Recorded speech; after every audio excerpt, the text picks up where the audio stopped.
Welcome to Colonie TV, the governmental educational channel for the town of Colonie.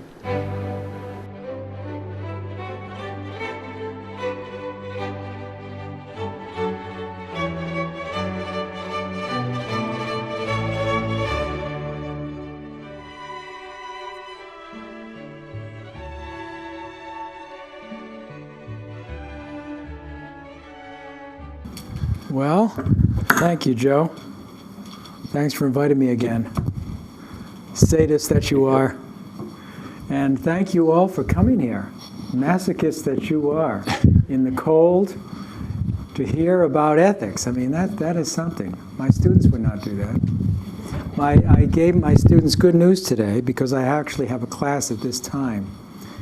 And I said, well, I've got good news and bad news. What do you want to hear first? What do you think they asked for first, the good news or the bad news?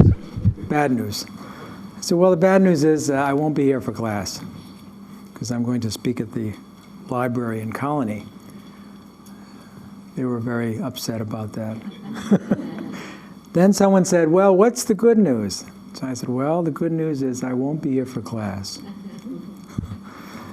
So this is always a pleasure because I love, more than anything, not hearing myself, but hearing you and your comments afterwards. Okay, so we will have some questions afterwards. I'll give a brief kind of précis or abstract about my book, and then hopefully this will plant some questions that you may have, and then we'll talk about that, all right? Now, my book is called Cultural Fault Lines in Healthcare, hot off the press. It's a very small book, very small, but people have told me that it's small, but it takes a long time to read. And it is, it's pretty dense. There's a lot of there's a lot of philosophy in there.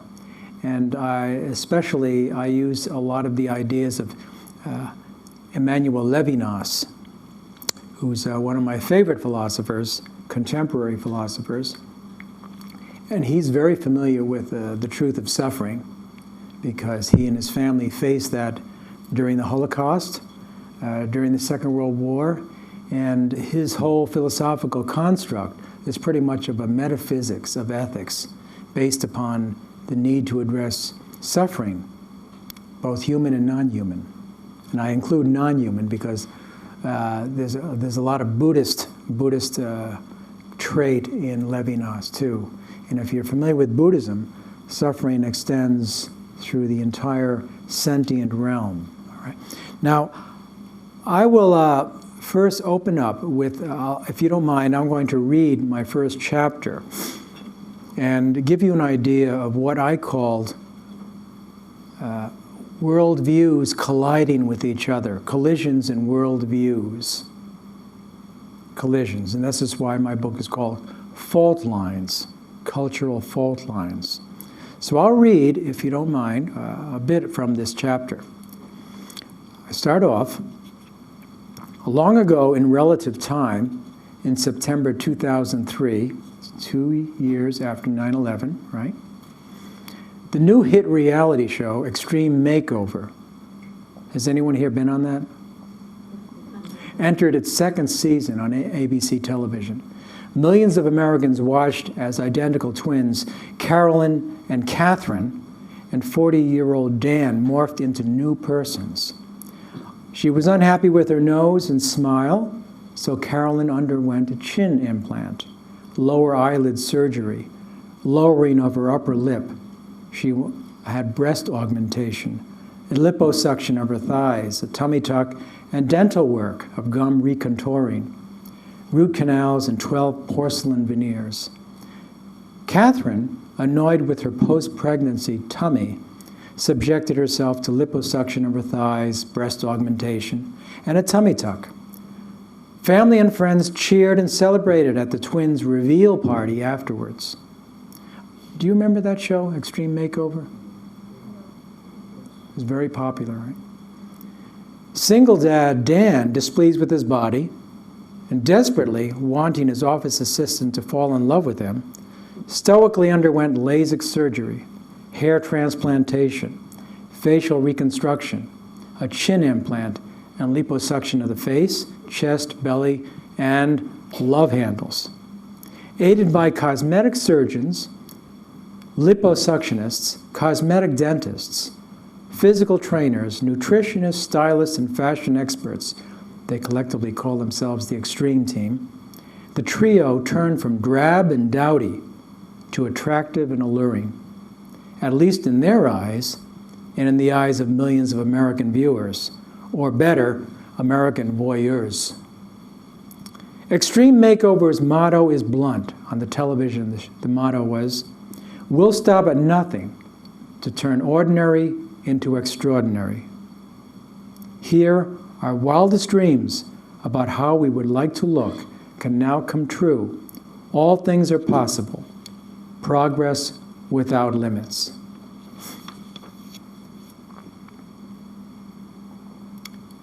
During that same week in September, millions throughout the world heard news of an impending execution of 31-year-old Nigerian woman, Amina Lawal.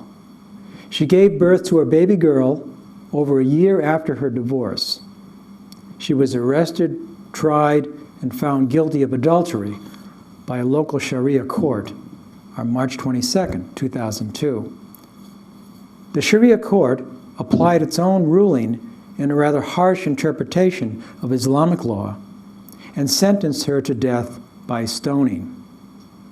Meanwhile, Yahya Mohammed, Amina's partner, though at first he admitted that he was the father of her child, later retracted his statement and denied paternity.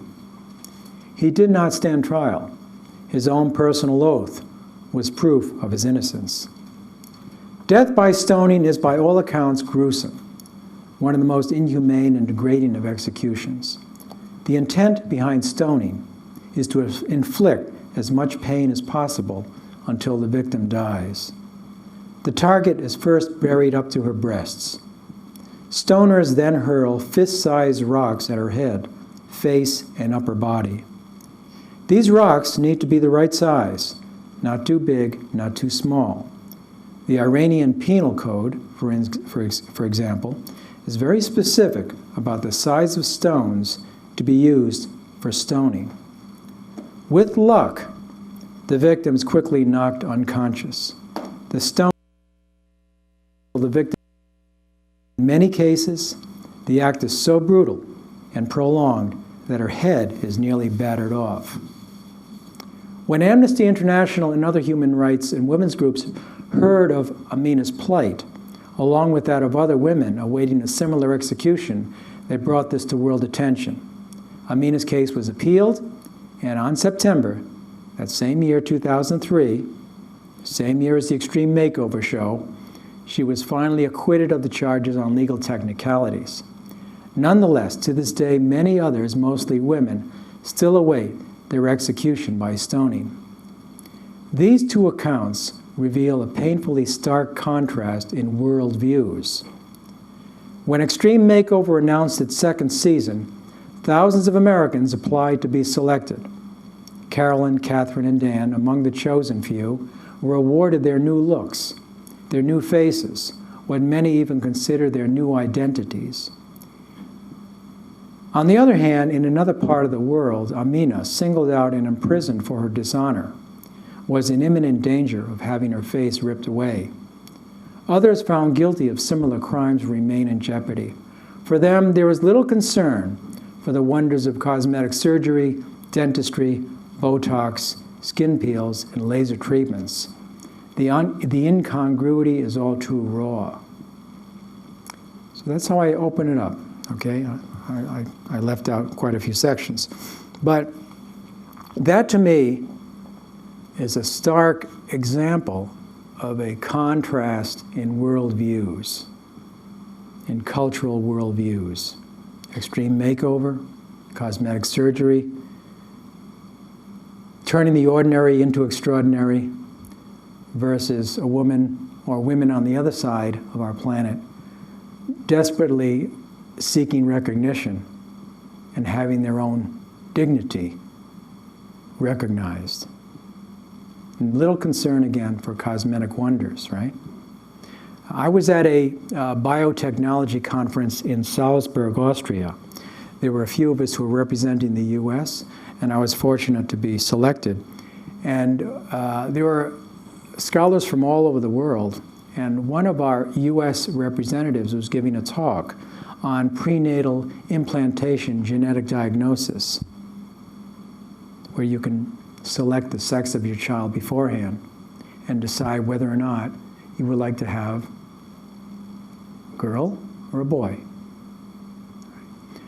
Well, during the course of Jeffrey's talk, a good friend of mine, a contingent of African scholars stood up and left. They walked out. They were also good friends of mine. So I saw them afterwards, and I asked them, well, why did you walk out? And one of them told me, you know, many of you Americans, you have these sophisticated medical technologies, but here in Africa, we're just trying to make ends meet. We're just trying to get enough food on the table. People die of malnutrition by the thousands, tens of thousands every day. In fact, by the end of this day, 26,000 people will die of malnutrition in the world. We're talking about basic access to health care. We're not talking about cosmetic surgery, and we're not talking about sophisticated medical technologies. And that's an example of the big picture, the disparities in our healthcare delivery system. And we don't have to look far. We don't have to look across the ocean. We can look here in our own country, and we can see many groups subjected to suboptimal treatment because of the color of their skin, because of their ethnicity, because of their religion, or perhaps because of their gender preferences. So we see a lot of that. The poor people always suffer the worst, whether it's in a catastrophe, healthcare, crime. The ones who are the most likely the victims are the poverty. So poverty is a global health problem. In fact, poverty I would call a public health problem. Number one is poverty. But underlying all of that are the fault lines of power and privilege that still affect us here in our democracy and throughout the world, where there is little democracy. You find this. And that's what my book is all about. My book is about the U.S. healthcare system in terms of its hospitals, because now we face, and we can go to Albany Med, Detroit Medical Centers, Boston, any metropolitan centers, New York City, there'll be patients from all over the country. And they will come here with different value systems and different beliefs about what is health and what is illness and what is disease. And how do we deal with that in our hospitals? For instance, when a couple comes from the Sudan to a hospital, to say Albany Med, and requests that their infant daughter be circumcised, how do we deal with that? Of course, legally, we're not allowed to perform circumcision. But we still face, that's just a small example of the differences in cultural worldviews. Let me give you a few examples that I've encountered in my experience, because I've worked in hospitals for a good part of my career. I taught medical ethics, and I've always felt the need to complement my academic approach to real clinical experience. There's nothing worse than someone who's speaking without the hands-on concrete experience. And we academics often do that. We can hide in the safety of our offices and write nice articles and books. But you have to be out on the field. You have to be in the trenches. And the best teachers for me have always been the patients with whom I've worked, patients and their families. I believe that our greatest lessons are the ones we can learn from those who are suffering. They're our teachers. We just have to open our ears to them and listen to them. So the underlying premise here is the cultural fault lines in healthcare and in our society. It's not just about the Nigerian patient who comes to Albany Med. The underlying fault line is the fault line that exists between me and the other person. That's the original fault line. The original sin is that gap we create between self and other, whoever that other is. So cultural sensitivity is not about being sensitive to patients from other cultures geographically. It's being sensitive to all patients as the other. And I'll explain a little bit more of that as we move along. But here are some examples of some cases. Let's take the case of a Mexican mother, Rosa. She's 26. She brings her 2-month-old daughter to the emergency room at a Detroit hospital. I kind of changed the situation a bit and the names. The physician notes that the baby has high fever, dehydration, and sepsis. This explains why the baby has not been nursing and has regular bouts of diarrhea. Okay? The physician tells Rosa that her baby needs to have a spinal tap. He requests her signed consent, because that's required in our hospitals, right? Informed consent. Rosa refuses to sign the consent form. Why? She says she cannot do so without her husband's permission. This was the custom among Mexican households, particularly in important matters such as health care. In this case, her husband's out of town, and her baby needs a spinal tap, and this time is of the essence here. That's an example of a fault line, right? Should we try to convince Rosa to violate her cultural custom and to sign the consent form without her husband's permission? How do we handle this? Here's another example. I'll take the case regarding death. Perhaps if we want to look at different cultural fault lines and differences in worldviews, 2 things stand out for me. Number 1, matters of consent, authority, and number 2, how we think of death. Here's an example of a Vietnamese man, Lee. Lee, a 27-year-old Vietnamese man, was pronounced brain dead after being hit by a car while he was riding his bicycle. He was placed on life support until his family could be informed. Right? His wife and parents soon arrived at the Los Angeles Trauma Center, where an interpreter told them of his condition. He was brain dead, no hope. They immediately left the center, and because the staff neurosurgeon who would pronounce Lee officially dead was performing surgery at that time, Lee remained on the ventilator. Shortly afterwards, the family returned and met with the interpreter and another physician. They consulted an expert, an astrologer, who read Lee's astrological chart and strongly advised that his death be, quote, postponed until a more suitable time.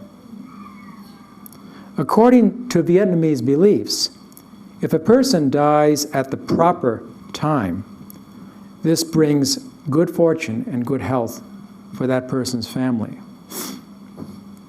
On the other hand, if a person dies at the wrong time, this would spell misfortune for the family. According to the astrologer's interpretation of Lee's astrological chart, his death needed to be delayed. Okay? It's another fault line. How do we deal with that? Especially since Lee is using a ventilator, which can be used by others. Ventilators are scarce resources. So one of the biggest issues in our hospitals, how do we dole out our scarce resources when someone else can stand to gain from the use of the ventilator? Here's another example. The example of Jamila, who's a 38-year-old Egyptian Muslim female patient. Jamila, Egyptian Muslim female, has Hodgkin's disease and has been in a coma for the last 3 days as a result of anoxic anencephaly, or severe loss of oxygen to her brain. The medical staff eventually approaches the family to discuss the possibility of foregoing further life-saving treatment they regard as medically futile. Right? They approach the family about medically futile treatment. The patient's family was horrified by the medical staff's conversation and request and became deeply suspicious of their motives. The family and Jamila were devout Muslims and had unreserved faith in the will of Allah. The word Islam means surrender to the will of Allah. They perceived any consideration about withdrawing treatment as signaling abandonment of Jamila, so they refused to speak any further about the issue. See the problem there, right? Because for many of us, we would hope, at least it's now expected, that physicians approach the family about what to do, decision-making, when a family member is receiving treatment which is considered to be, quote, medically futile. The notion of medical futility in and of itself raises all sorts of moral questions. Medical futility. But by doing this, with this particular patient, it incurs a negative or an adverse response, as it would for many of us as well. Let's talk about James. Because we don't have to look at cultural fault lines outside of our own country, but African Americans have good reason to be suspicious of U.S. government-run hospitals. The infamous Tuskegee trials, where black males with syphilis were deliberately left untreated in the course of experiments, helped to create a deep-seated legacy of distrust. You've heard of these Tuskegee trials, right?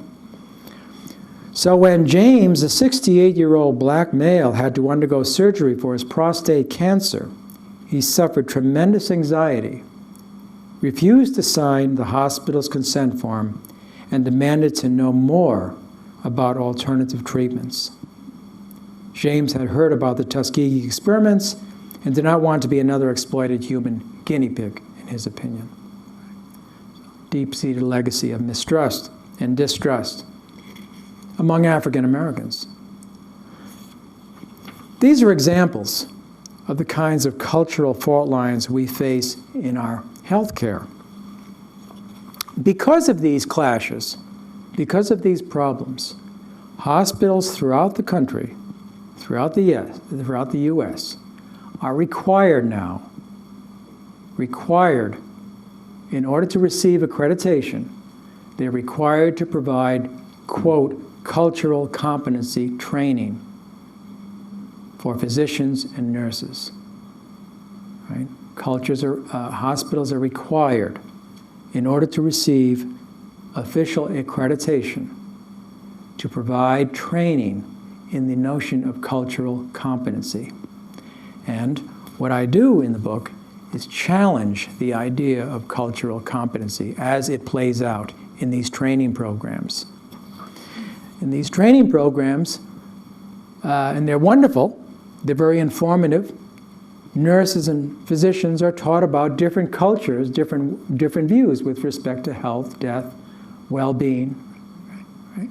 And that's a very important thing. But I feel that there's one very important card that's missing. In fact, I think of it as the first step in cultural competency. The first step in cultural competency is starting with our own house, starting from where we are, because we also are part of a culture. We also, as healthcare providers, we come from a biomedical culture. Physicians come from their own medical culture. And we know that healthcare is much more specialized. We no longer have the visiting family doctor, do we?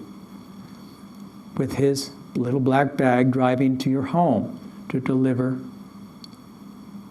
healthcare. Most of our physicians are specialists. We lack an emphasis on primary care, family physicians. Forget about gerontologists. Most medical students will not get into the field of gerontology. It doesn't pay. In the UK, gerontology is the most common specialty. But in the US, it's the lowest, which is astounding given the demography of our aging population.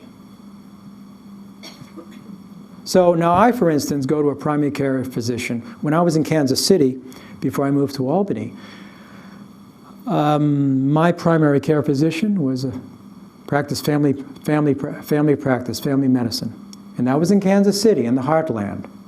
Strong emphasis upon family medicine. We move here to Albany? No. It's hard to find a primary care physician whose specialty is family practice. My primary care physician is a gastroenterologist.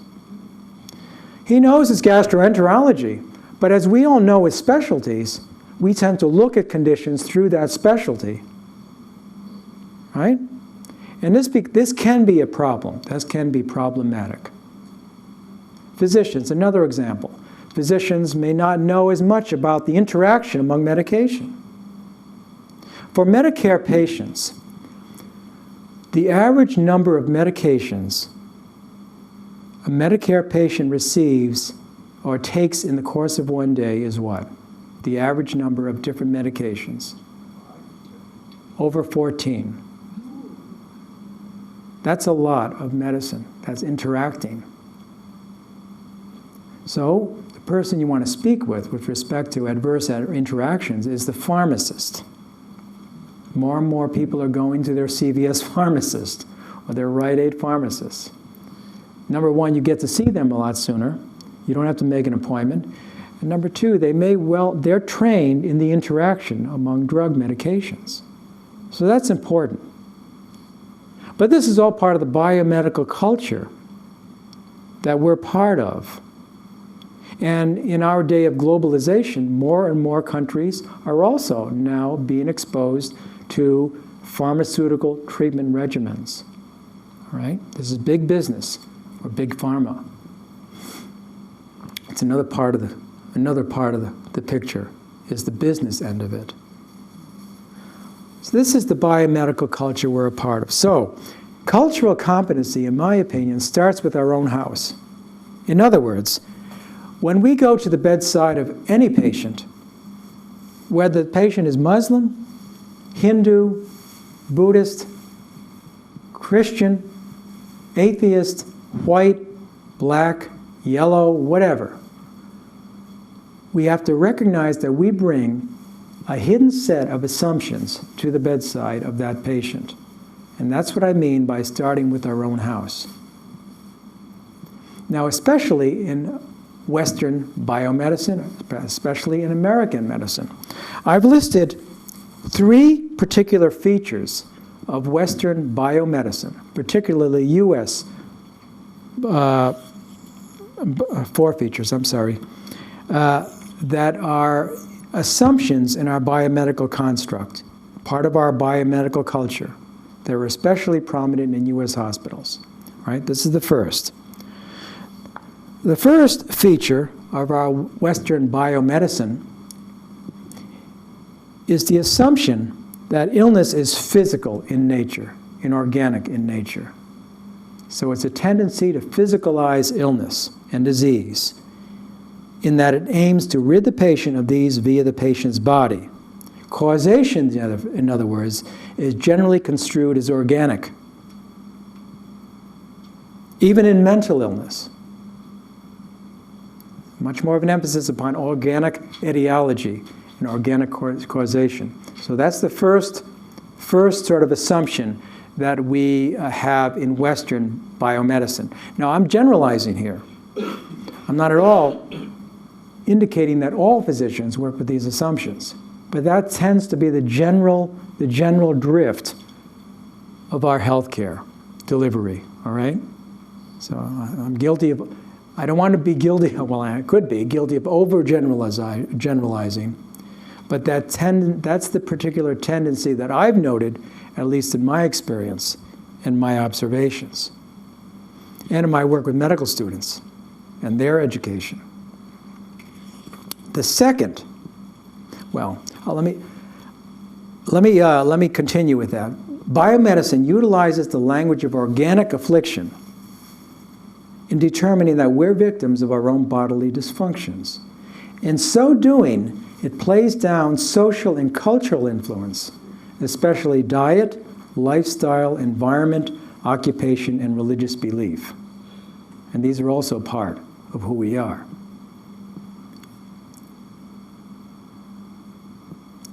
In fact, the more ideologies become shrouded in what is essentially uncertain and unknown, such as cancer, we still don't know a lot about cancer, what causes cancer. It's the plague of the unknown. It's always nice to give something a name. But the plague of the unknown with respect to cancer, 1 out of every 4 of us will suffer from some form of cancer, right? Given that, for example, with cancer and depression, the more biomedicine reinforces an organic explanation.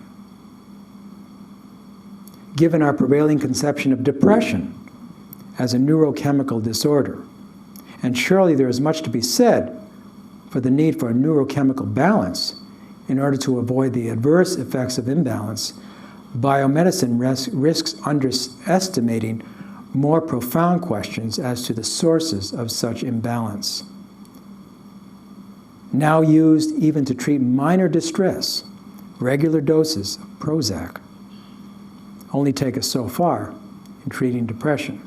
It's an example, the overuse of Prozac. A second theme that I've discovered and that I write about is this.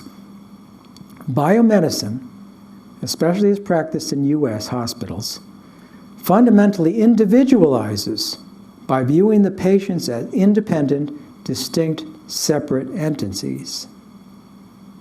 Individualizes healthcare delivery, individualizes each patient. This is consonant with Western culture's habit of privatizing each person, considering each person as a separate being. Because of this, we in our hospitals would naturally have difficulty understanding why a spouse would need to get the husband's permission or the consent form. Why? Because we tend to individualize patients, see them as separate entities. Our healthcare, in other words, is a reflection of our social cultural ethos. Because socially, as Americans, we value individualism and private, we value ourselves as private entities. Very different from other cultures, which tend to view each one of us as relational, in essence. An example of that would be the Confucian culture, which tends to view each person within a web of relationships. Now, I encountered this once. I remember going to speak with a patient who refused to sign the consent form himself. He insisted to have his wife sign it for him. This was in Pittsburgh. Just before I moved to Kansas City, I was in Pittsburgh. And I was asked to speak with the Japanese patient because the Japanese patient knew very little English. So I spoke with him, struggled in the best Japanese I could, tried to explain to him that it was important for him as a patient to be able to sign the consent form himself because he could do it, but he still refused to. He insisted that his wife sign the consent form. After thinking about it, much later, I realized that for this Japanese gentleman, his sense of self, his identity, was very much also wrapped up with his wife. His wife was part of who he was. So for him, there was little problem, little question, little problematic of his wife signing the consent form. You see? For his wife Izumi signing the consent form for Kunio. Very different from the way we think of identity. So this raises a very interesting philosophical notion, a philosophical ontological notion of identity.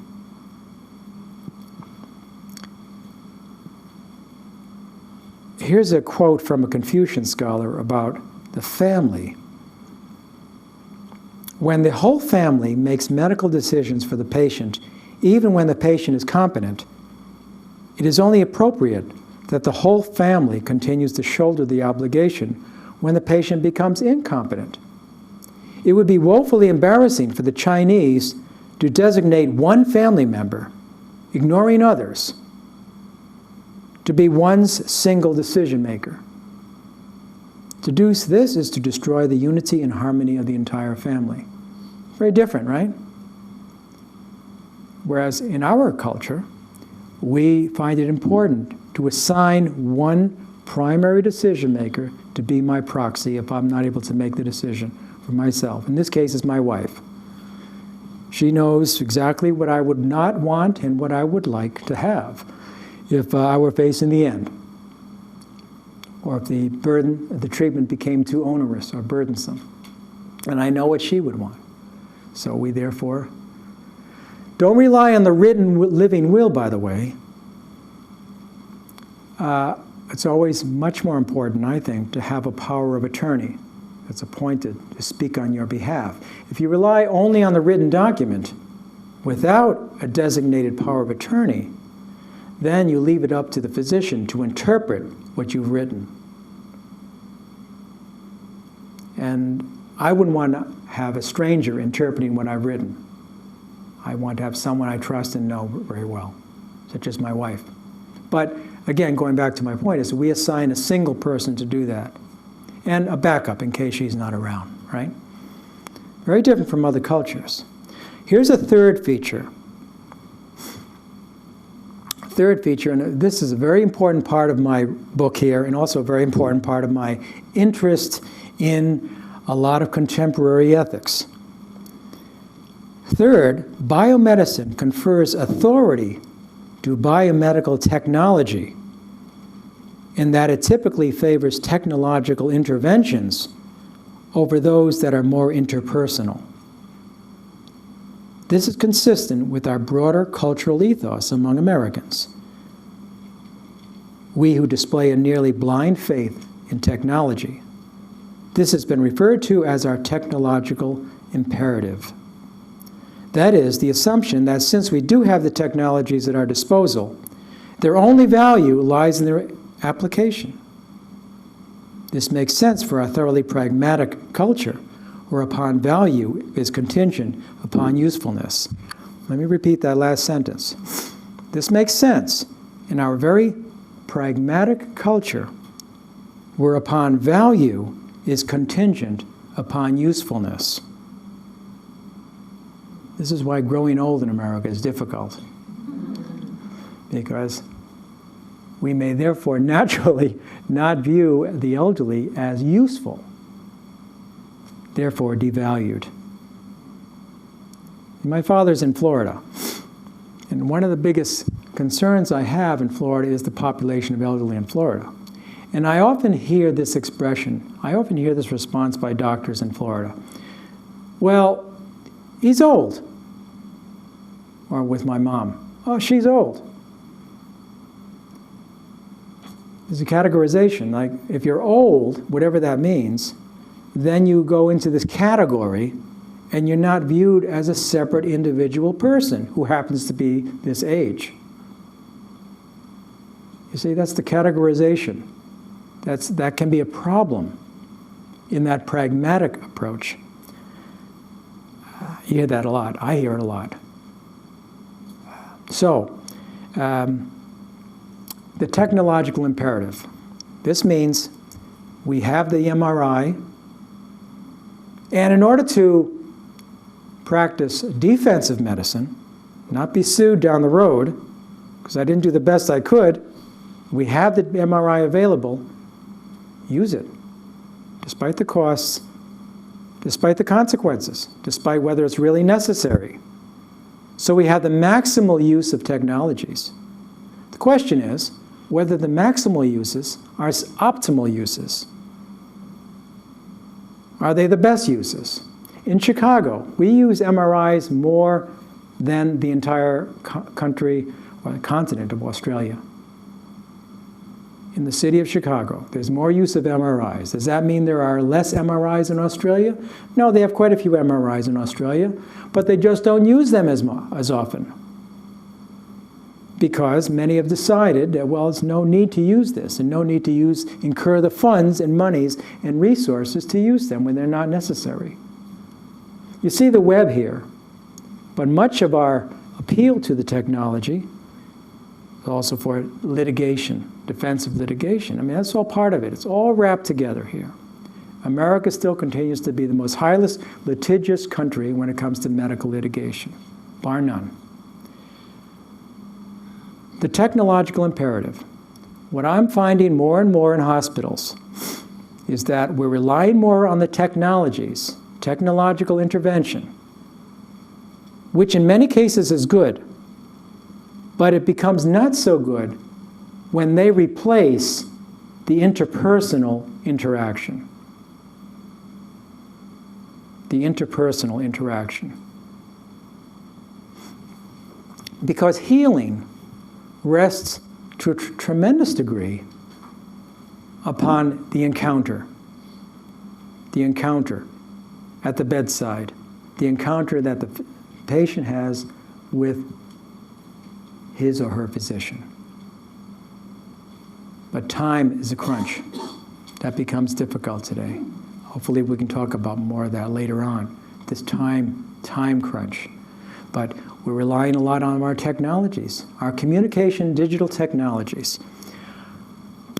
Now I see this with my students. They no longer like to email. They no longer email, forget that. They no longer, phone calls, forget that. It's too anxiety provoking. Texting is the safest route. There's a certain comfort zone in texting. It's quick, easy, and you don't have to deal with the uncertain that occurs in the human face-to-face interaction. What I call in my book, presence. And I believe that's what we're really missing out a lot of in our healthcare, is what I think of as the virtue of embodied presence. Face-to-face, eye-to-eye, sitting down, conversation, interaction. Not necessarily showing that you know about your field or you know about Zimbabwe or how Nigerians think of healthcare, but basically showing that you care for the patient. Because I believe in my heart of hearts that we patients who are vulnerable, we know when someone is really there with us. And we know when they care for us. And I believe that that makes all the difference. That in itself makes all the difference. But I think we're missing a lot of that. A lot of that now.